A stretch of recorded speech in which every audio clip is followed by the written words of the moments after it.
Evening दोस्तों, एक बार फिर से हमारे YouTube चैनल जनध्वनि न्यूज़ पे आपका स्वागत।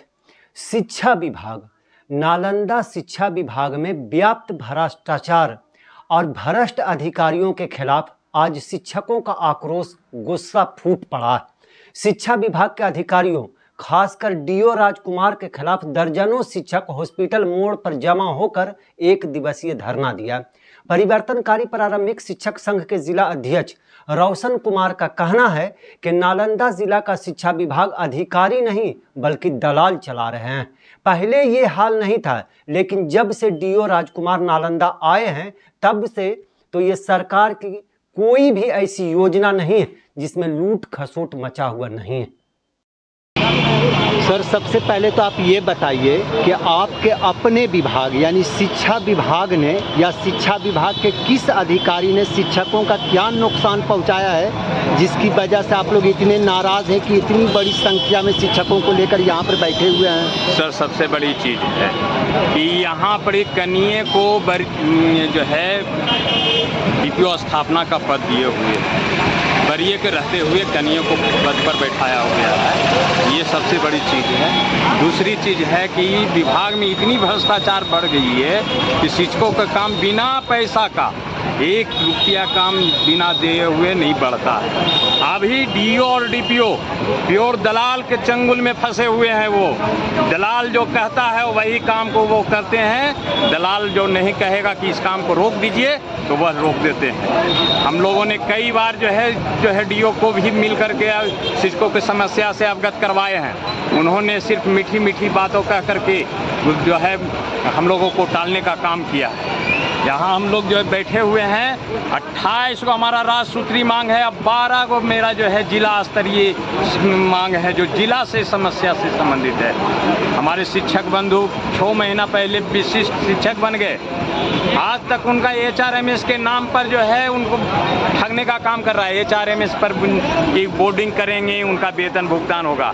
सब शिक्षक जो है एचआरएमएस का फार्म भी भर करके जमा कर दिया कार्यालय में, लेकिन जो शिक्षक पैसा वहाँ देता है उसका एचआरएमएस का ऑनबोर्डिंग होता है, जो शिक्षक नहीं देता है उसका ऑनबोर्डिंग टूट जाता है। मैंने डीपीओ को इस पर हमने कहा था कि एक दिन सिर्फ सभी लेखापाल को आप अपने कार्यालय में बैठवा लीजिए और जितने भी आवेदन आया है उन सब आवेदन को एचआरएमएस पर लोड करवाइए, सारे काम 1 मिनट में हो जाएगा। लेकिन उन्होंने इस काम को आज तक नहीं किया। शिक्षक का 6 महीना से वेतन नहीं मिला होगा। ये आप सोच सकते हैं कि जिस शिक्षक का 6 महीना से वेतन नहीं मिला है उसका घर कैसे चल रहा होगा। स्थिति ये बन गई है कि शिक्षक दर दर भटकने के लिए। हम लोग जो है आज जो है पूरे बिहार के 30 जिला में यह धरना प्रदर्शन, 1 दिवसीय धरना प्रदर्शन चल रहा है। यह सरकार को चेताने के लिए कि आने वाला जो अगर आज हमारी मांग से नहीं पूरा किया गया तो आने वाला जो जुलाई महीना में शीतकालीन सत्र चलेगा उसमें मैं पटना की धरती को फाड़ दूंगा शिक्षकों से। अगर उसके बाद भी नहीं मानिएगा तो शिक्षक ने एक स्नातक निर्वाचन पर जो है शिक्षकों को बैठाने का काम किया है, एमएलसी बनाकर भेजने का काम किया है। आने वाला दिनों में विधानसभा चुनाव में हर विधानसभा से एक शिक्षक को विधानसभा में भेजने का काम हम लोग करेंगे। आपकी बातों से तो यही पता चल रहा है सर कि आप जिला स्तर के अधिकारियों से नाराज़ हैं जी। इसमें 2 बात सामने आ रही, 2 सवाल पैदा हो रहा है। पहला तो ये कि क्या ये जो नए डीओ आए हैं राजकुमार सर, इनके समय में भ्रष्टाचार बढ़ा है या पहले से है जी? दूसरा सवाल ये कि आपने कहा कि राज्य स्तर पर मतलब पूरे स्टेट में आज धरना प्रदर्शन किया जा रहा है। नालंदा ज़िले को भ्रष्टाचार को लेकर के जिला शिक्षा कार्यालय को लेकर वहाँ धरना हो रहा है या पूरे बिहार स्टेट में भ्रष्टाचार को लेकर के धरना प्रदर्शन? भ्रष्टाचार तो हर जिला में है, कहीं कम है कहीं ज़्यादा है, ऐसी नहीं है। लेकिन राजकुमार जी जब से आए हैं, आदरणीय राजकुमार जी यहाँ डीओ कार्यालय में, तो आपको हम बता देते हैं इन्होंने जब से आया है हाल ही में आप देख लीजिए के पाठक सर के रीजन में कुछ योजनाएं सरकार ने लाई थी कि स्कूल में बेंच डेस्क, स्कूल में प्रीफैब स्ट्रक्चर बनाने के लिए, स्कूल में मरम्मती के लिए जहाँ क्षतिग्रस्त था वहाँ की मरम्मती करने के लिए, और जहाँ स्कूल में जहाँ शौचालय नहीं था वहाँ शौचालय देने के लिए, समरसेबुल की व्यवस्था करने के लिए, सब में इन्होंने करोड़ों रुपया का घोटाला है इसमें। यहाँ का नालंदा जिले में करोड़ों का घोटाला है। नहीं, हर जिला में है घोटाला। नालंदा में तो करोड़ों का, कहीं ज्यादा, मैं तो कर रहा हूँ, कहीं कम हुआ है कहीं ज्यादा हुआ, लेकिन यहाँ करोड़ों रुपए का घोटाला, सबसे ज्यादा घोटाला नालंदा में है। इसको जांच कमेटी बनाए थे हमारे शशांक शुभांकर सर ने, और जांच कमेटी का रिपोर्ट भी आ गया। उन्होंने ये संलिप्तता पाए हैं कि डीएम जो है उसमें संलिप्त है, करोड़ घोटाला में है, लेकिन आज तक उस पर कोई कार्रवाई नहीं हुआ। हम लोग सीबीआई से मांग कर रहे हैं कि सीबीआई से इसको जांच करवाइए, और इन जो दोषी है उस पर कड़ी कार्रवाई किया जाए, उसको बर्खास्त किया जाए। शिक्षक दिन रात कर करके स्कूल में बैठ करके पढ़ा रहा है बच्चों को, लेकिन उनको समस्या को दिन पर दिन बढ़ाते जा रहे हैं। शिक्षक कार्यालय के चक्कर लगा रहे हैं, छोटी छोटी काम के लिए। आज स्थिति है कि कुछ लिपिक जो है शिक्षक जैसे दलाल को बैठाए हुए हैं। हमारे कुछ शिक्षक भी हैं वो वहाँ जो दलाल के रूप में बैठे, ऐसी नहीं है। शिक्षक इस शिक्षा को दोहन कर रहा है, उनकी बढ़ावा देने वाला कौन है? तो पदाधिकारी और लिपिक। जब शिक्षा ऐप से सारे शिक्षकों का हाजिरी बन रहा है, तो वह कुछ शिक्षक वहाँ कैसे बैठ रहे हैं? वह शिक्षक इस शिक्षा कोष से हाजिरी बना रहा है कि नहीं बना रहा, ये देखना काम तो उन्हीं का था, लेकिन उन्होंने आज तक नहीं किया। वह कार्यालय में जो है, स्कूल आवर में भी कार्यालय में आपको मिलेंगे, कभी भी आप चले जाइए देखिएगा, स्कूल आवर में वह शिक्षक जो है कार्यालय में मिलेगा। ऐसे भ्रष्टाचार बढ़ गया है, पहले इतनी भ्रष्टाचार नहीं थी। आने वाला ये जब से ये आए हैं तब से शिक्षकों को मान सम्मान घटा है। शिक्षकों को यह दरकिनार करके चलते हैं, सिर्फ दलालों पर साथ लेकर के ये चलते हैं। इनके नज़दीक दलाल बैठे हुए रहते हैं। हम कई बार तो हम खुद देखे हैं कि दलाल उनके बगल में बैठे हुए रहते हैं। तो आपने ये भी आरोप लगाया कि 6 महीने से शिक्षकों को वेतन नहीं मिला, तो क्या ये जिला स्तर से शिक्षकों का वेतन रोका गया है या पटना से शिक्षकों? नहीं, पटना से पहले हो रहा था HRMS ऑनबोर्डिंग, लेकिन इधर 1 महीना से आपको हम बता देते हैं, 1 महीना से आदेश मिल गया है DPO को कि जिनका HRMS ऑनबोर्डिंग नहीं हुआ है, उन शिक्षकों से फार्म भरवा के आवेदन ले करके उनको जो है DPO अपने स्तर से करे, और कर भी रहा है। जो शिक्षक पैसा दे रहा है उसका HRMS पर ऑनबोर्डिंग हो रहा है, जो शिक्षक पैसा नहीं देते हैं उनका HRMS पर ऑनबोर्डिंग नहीं होती है। और क्यों? क्योंकि वहाँ दलाल जो बैठे हुए हैं, वह दलाल उनको फ़ोन करता है कि आप पैसा दीजिएगा, आपका हो जाएगा। मजबूर में शिक्षक जो है वहाँ पैसा दे रहे हैं। हम लोगों ने कई बार इस बात को DO को भी बताया था, DPO को भी बताया है। आप पूछिएगा, DPO को कई बार हमने कहा हो रहा है, नंबर 1 पर है। हम नंबर 1 का नहीं बात करते हैं, हम सारे शिक्षकों की बात करते हैं। नंबर 1 क्या, नंबर 2 क्या है? हमको नंबर 1 और 2 से नहीं, हमारे जो शिक्षक बंधु का जो समस्या है उसको जल्द पूरा करिए, अन्यथा हम लोग चरणबद्ध तरीका से आइए। संकेतिक है, आने वाला दिन में शिक्षक में इतना उबाल है कि हम DO कार्यालय में आमरण अनशन तक भी करने के लिए तैयार हैं। तो ये जो अभी आप हड़ताल किए हैं, तो इसका ज्ञापन सिर्फ DO साहब को सौंपेंगे या फिर DM साहब को? DM साहब के नाम से ये ज्ञापन है। मैं राज्य स्तर का ज्ञापन और जिला स्तर का ज्ञापन अलग अलग जो है DM को सौंपूंगा, और दोनों पर राज्य स्तर का मैटर तो इनसे हम चर्चा नहीं करेंगे, लेकिन जिला स्तर के मैटर पर एक एक बिंदु बार हम DM सर से चर्चा करेंगे और उनसे मांग करेंगे। हमने मांग किया है, इसमें मेरे मांग में कि DM सर जो है औचक निरीक्षण करें DO कार्यालय को, और लिपिक के अतिरिक्त जो वहाँ बैठे हुए मिलता है उन पर केस दायर FIR करे, तब जाकर के यहाँ के DO और DPO जो है सुधरेंगे।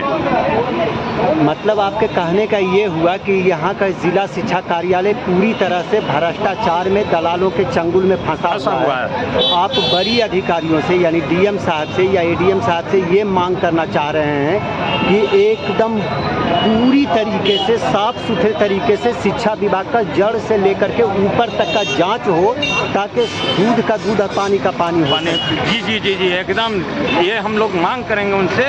इन प्रखंड से लेकर के जिला तक के कार्यालय को आप औचक निरीक्षण करवाइए, और उसको में देखिए, आपको अपने आप पता चला जाएगा कि उस विभाग में कितनी गड़बड़ियाँ हैं। आप लंबित शिक्षकों की लंबी समस्या का डायरी बनवाइए, रजिस्टर रजिस्टर खुलवाइए, जिन शिक्षकों के द्वारा आवेदन दिया गया है उसको रजिस्टर पर अंकित करवाइए कि क्या कब उन्होंने आवेदन दिया, उसका क्रियान्वयन कब किया गया, तब जाकर के ये समस्या को पता चलेगा कि कितनी धांधली यहाँ हो रही है। आपका नाम?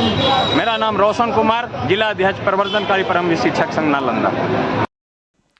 महासचिव यानी संघ के महासचिव मोहम्मद इरफान मलिक ने तो जिला अध्यक्ष से बढ़कर भी बड़ी बातें कह दी। उन्होंने कहा कि केवल जिला शिक्षा विभाग के अधिकारियों को ही नहीं बल्कि बिहार सरकार तक के अधिकारियों को और बिहार सरकार तक को कटघरे में खड़ा कर दिया। उन्होंने कहा कि जिस लिपिक को मात्र 7,500 रुपया महीना मिलता है वह भी लाखों रुपया महीना कमा रहे हैं और उसका कमीशन सरकार और उसके अधिकारियों तक को भेजा जाता है, पहुंचा रहे हैं। अगर 10 दिनों के अंदर हमारी मांगों को एकदम अल्टीमेटम दे दिया कि अगर 10 दिनों के अंदर हमारी मांगों को पूरा नहीं किया गया तो फिर डीओ कार्यालय में डीओ से लेकर जो भी अन्य अधिकारी हैं सभी को कार्यालय में ले जाकर बाहर गेट में ताला बंद कर देंगे और फिर हम सभी लोग भूख हड़ताल पर बैठ जाएंगे, धरने पर बैठ जाएंगे और जब तक हमारी मांगे पूरी नहीं हो जाती है तब तक हम लोग भूखे प्यासे हड़ताल पर बैठे रहेंगे। किन मांगों को लेकर के आज आप लोग धरना दे रहे हैं, इसका मकसद क्या है? देखिए, मांगे अगर एक हो तो उसको बताई जा सकती है। कई प्रकार की विभिन्न मांगे हैं, जो जायज़ मांगे हैं सरकार ने खुद नियमावली में इंगित किया है, पर सरकार खुद उस नियमावली से मुकर रही है। नियमावली बनाती है, कानून बनाती है, उसका इम्प्लीमेंट नहीं करती। और दूसरी बात है कि समस्याएं हैं, जो जिला स्तर की भी समस्याएं हैं, जिसमें हमारे ज़िला के जो शिक्षा कार्यालय हैं वो भ्रष्टाचार में इतना संलिप्त है कि उसका बयान करना मुश्किल है। और अब तो पदाधिकारी नहीं रहे, पदाधिकारी के ड्राइवर भी भ्रष्टाचारी हैं। जहाँ भी पदाधिकारी विद्यालय को विजिट करने के लिए जाते हैं उनके ड्राइवर भी उनके साथ में जाते हैं और ड्राइवर भी विजिट करते हैं। ड्राइवर भी जो है जिस तरह से पदाधिकारी अपनी बातों को रखते हैं, ड्राइवर भी शिक्षकों के साथ उसी तरह से बातों को रखते हैं, अभद्रता से पेश आते हैं, खासकर जहाँ महिला शिक्षिकाएँ मिली उनके साथ में। इनके कार्यालय में जो डाटा एंट्री ऑपरेटर है जिसकी सैलरी महज 7,500 रुपया है, लेकिन आज के डेट में वो लाख रुपये महीना कमाता है। ये पैसा कहाँ जाता है? ये पैसा उन पदाधिकारी के पास जाता है। ये पदाधिकारी हमारे बिहार सरकार को पहुँचाने का काम करते हैं। एक शिक्षक जिसको आप कहते हैं कि गुरुजन है, ये समाज के निर्माता है, लेकिन वही शिक्षक जब उनके कार्यालय में जाता है तो उनको कुर्सी बढ़ाना तो छोड़ दीजिए, उनके साथ इज्जत से पेश नहीं आएगा। सरकार एक नियम लाई कि इस शिक्षा कोष पर आपकी हाजिरी बनेगी, उसी से आपका इनकमिंग होगा, उसी से आपका आउटगोइंग होगा। फिर किस आधार पर कोई शिक्षक को वहाँ पर प्रतिनियोजित करके रखा गया है जबकि प्रतिनियोजन समाप्त कर दिया गया? उन शिक्षक को कहा जाता है कि आप विद्यालय जाओ, वहाँ से अटेंडेंस बनाओ, फिर यहाँ आओ, हमारा काम करो और उसके बाद जा करके फिर वहाँ अटेंडेंस बनाओ। क्या ये न्याय है? क्या ये भ्रष्टाचार नहीं है? और वो शिक्षक वहाँ पर बैठ के भ्रष्टाचार करता है। कई सारे ऐसे लोग वहाँ पर जो पॉलिटिकल लोग हैं जो लिपिक के साथ बैठे रहते हैं। तो शिक्षक अपनी समस्याओं के लिए वहाँ पर जाता है, उनको कहा जाता है कि आप इनसे मुलाकात करो, जब तक आप पैसे न दोगे आपका काम नहीं होगा। क्या ये न्याय है? क्या ये भ्रष्टाचार नहीं है? और सबसे बड़ा भ्रष्टाचार नालंदा में पूरे बिहार की आंकड़ा अगर देखी जाए तो इन पदाधिकारी जो हमारे जिला शिक्षा पदाधिकारी महोदय हैं इनके सामने हुआ। शिक्षक के लिए कुर्सी नहीं है लेकिन दलालों के लिए अंदर में सोफा लगा कर वो रखते हैं, वहाँ टी टेबल लगा कर रखते हैं। What is the reason? क्या शिक्षक गुरुजन नहीं है? शिक्षक से आप पदाधिकारी हैं, पदाधिकारी से शिक्षक है, तो शिक्षक के लिए कोई जगह नहीं है लेकिन दलालों के लिए वो जगह है। एक जांच कमेटी यहाँ बैठी थी बेंच डेस्क घोटाले के लिए, उसमें चिन्हित भी कर लिया है कि इतने करोड़ का बैंक घोटाला है, लेकिन मैं आपको बता दूं कि यही है, घोटाला नहीं है। प्रीफैब स्ट्रक्चर में घोटाला है, अभी जो वायरिंग करवाए गए हैं विद्यालय में उसमें घोटाला है, समरसेबुल लगाए गए हैं उसमें घोटाला है, जो शौचालय बनाए गए हैं उसमें घोटाला है। जिन विद्यालयों ने कमीशन दिया उनके यहाँ शौचालय बनाए गए, जिन विद्यालयों में कमीशन दिया गया उनके यहाँ बेहतर ढंग का उनके यहाँ आपको समरसेबुल लगाया गया, प्रीफैब स्ट्रक्चर बनाया गया, विद्यालय का नाम आ गया कि इनके यहाँ कार्य होना है, लेकिन उन्होंने कमीशन देने से मना कर लिया, इसलिए उस काम को वहाँ पर स्थगित कर दिया। क्या ये भ्रष्टाचार नहीं? मैं ये कहना चाहता हूँ हम जिला शिक्षा पदाधिकारी के कार्यालय में व्याप्त भ्रष्टाचारियों को कि न बदलोगे तो मिट जाओगे, तुम्हारी दास्तां भी ना होगी दास्तां में। अभी ये धरना यहाँ पर हो रहा है, मैं 10 दिनों का अल्टीमेटम देता हूँ, कि अपने आप को सुधार कर लें। वरना हम लोग अब जब जिला कार्यालय में जाएंगे दरी लेकर के ही बैठेंगे वहाँ पर। जब तक आप करोगे नहीं हम हटेंगे नहीं। मैं भी अंदर में भूखा प्यासा बंद रहूँगा, आपको भी बंद कर रखेगा। इसलिए अब इनके इस कार्यालय को जब भ्रष्टाचार के प्रति हम लोगों ने डीएम साहब को अवगत कराया, लेकिन कोई काम नहीं हुआ। माननीय नीतीश कुमार इसको जान रहे हैं, लेकिन कोई निराकरण नहीं हो रहा। इसका मतलब है कि सारे के सारे लोग संलिप्त हैं। अब संलिप्तता को दूर करने के लिए जिस तरीके से बच्चों को कलम पकड़ा करके IAS IPS बनाता है ये मास्टर, इस तरह से भ्रष्टाचार को भी मुक्त कराने का काम नालंदा जिला से शुरू होगा। और ये शिक्षक ही करेंगे और हम लोग करेंगे। और आपको बता दे रहा हूँ कि सिर्फ 10 दिन का ये कमियाँ हमारे शिक्षक में भी है। मैं शिक्षक को 100 बार आह्वान कर चुका हूँ कि आपका काम नहीं हो, ऐसा तो बेटा ही पैदा नहीं हुआ, तो पदाधिकारी ही पैदा नहीं हुआ जो आपके मेरे जायज़ मांगों को ना मांगे। जिस दिन आप अपने कमर को बांध लो कि मैं उस कार्यालय में आकर के बैठ जाऊंगा और तब तक नहीं हटूंगा जब तक कि मेरी मांगों की पूर्ति नहीं होती। न मैं प्यासा हूँ तो तुम भी प्यासे रहो, मैं भूखा हूँ तो तुम भी भूखे रहो, मेरी मांग जायज़ मांगें पूरी होगी। इसीलिए उन भ्रष्टाचारियों को अविलंब वहाँ से बर्खास्त किया जाए, हटाया जाए। और जितनी भी लंबित मांगे हैं, जो भी विद्यालय स्तर के कार्य हैं, शिक्षा का स्तर के कार्य हैं, अविलंब उसका निराकरण किया जाए। वरना हम रुकने वाले नहीं हैं, हम अनशन पर भी बैठ सकते हैं। आपको पता है कि मैं उचित समुदाय से आता हूँ, 30 दिन का रोज़ा रख सकता हूँ, तो 10 दिन का अनशन करना हमारे लिए कोई बड़ी बात नहीं होती। आपका नाम? मेरा नाम इरफान मलिक, जिला महासचिव परिवर्तनकारी शिक्षक संघ नालंदा। आज की इस खबर में बस इतना ही। आगे की खबरों के लिए बने रहें हमारे साथ। आपको ये वीडियो पसंद आया हो तो कृपया इसे लाइक करें और हमारे चैनल को सब्सक्राइब करना ना भूलें। आपके सपोर्ट से हमें और बेहतर कंटेंट बनाने की प्रेरणा मिलती है। आपका एक लाइक और सब्सक्रिप्शन हमें आपकी सेवा करने का हौसला देता है। कृपया चैनल को सब्सक्राइब करें और हमारे साथ जुड़े रहें।